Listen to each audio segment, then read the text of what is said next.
Popular Malayalam ரேப்பரான Hanuman kind அவர்களே ஜனநாயகன் படத்துல ஒரு பாடல் பாடி இருக்கிறதா கன்ஃபார்ம் பண்ணியிருக்காரு. அதாவது ரீசெண்டா அவரோட இன்டர்வியூல நீங்க ஜனநாயகன் படத்துல ஒரு பாடல் பாடிருக்கீங்களா அப்படின்னு கேட்டதுக்கு, ஆமா தளபதிக்காக ஜனநாயகன் படத்துல ஒரு செம்மையான ரேப் சாங்க பாடியிருக்கேன். அனிருத் அவர்களோட இசையில பண்ணது செம்மையான ஒரு எக்ஸ்பீரியன்ஸ். அண்ட் இன்னும் நிறைய ப்ராஜெக்டுக்காக நான் சென்னை வரப்போறேன், நிறைய அதிரடியான விஷயங்கள் காத்திருக்கு அப்படின்ற மாதிரி சொல்லியிருக்காரு. அண்ட் இவரோட ஜேர்னி பத்தி கேட்டதுக்கு, கேரளாவில் கலரியை மையமா வச்சு ஒரு ஆல்பம் சாங் பண்ண வாய்ப்பு கிடைச்சது. அதுல இருந்து உத்வேகம் பெற்று உருவாக்கிய பாடல் தான் பிக் டாக். அந்த ஆல்பத்தை உருவாக்குறதுக்காக ஒரு நிஜ மரண கிணறையே உருவாக்கணும், நிறைய ஸ்டன் கலைஞர்களை வச்சு அதை ஷூட் பண்ணோம். அந்த பாடல் அமெரிக்காவில் செம்ம ரீச் ஆகி சர்வதேச அளவில் அங்கீகாரமும் கிடைச்சிருக்கு அப்படின்ற மாதிரி அவரோட ஜேர்னி பத்தியும் ஷேர் பண்ணியிருக்காரு. அண்ட் இவர் கேரளாவில் தான் பாப்புலர், ஸோ நமக்கு பெருசா பரிச்சயம் இல்லைன்னு சொல்லிட்டு இவர் வீடியோஸை போய் பார்த்தா அந்த பிக் டாக்ஸ் அப்படின்ற சாங் நாமளும் நிறைய கேட்டிருக்கோம். பட் அது ஏதோ இங்கிலீஷ் பாட்டுன்னு நினைச்சிட்டு இருந்தோம். பட் கடைசியில நம்ம தம்பி தான் இந்த பாட்டை பாடி இருக்காப்ல. இவரோட சேனல்ல போயிட்டு மோஸ்ட்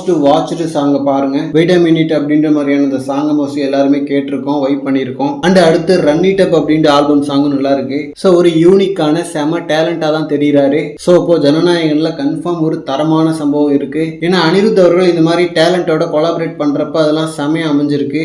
அதுவும் இப்போ கரெக்டா இவரு தமிழ்லையும் பாப்புலர் ஆயிட்டு இருக்கிற ஒரு டைம். ஸோ கரெக்டா இவரு லைம் லைட்டுக்கு வர்றப்போ அனிருத் அவர்கள் யூஸ் பண்ணியிருக்காரு. ஸோ எப்படி பார்த்தாலும் செம்மையான ஒரு ரேப் சாங் தளபதிக்கு வருது. அது ஒரு ப்ராப்பரா இன்ட்ரோ சாங் மாதிரி இருக்க போதா இல்ல மாசான தீம் மியூசிக் மாதிரி யூஸ் பண்ணிருக்காங்களா அப்படின்றத வெயிட் பண்ணி தான் பார்க்கணும். ஓகே ஃப்ரெண்ட்ஸ், ஜனநாயகன் படத்துல ஒரு ஹிட் சாங்கை இப்பவே எடுத்து தனியா வச்சுக்கலாம். ஓகே, இந்த மாதிரி தளபதி பத்தின ஹாட்டான அப்டேட்ஸ்க்கு நம்ம விஜய் ஃபோர்ட் சேனலை சப்ஸ்கிரைப் பண்ணுங்க. தேங்க்யூ.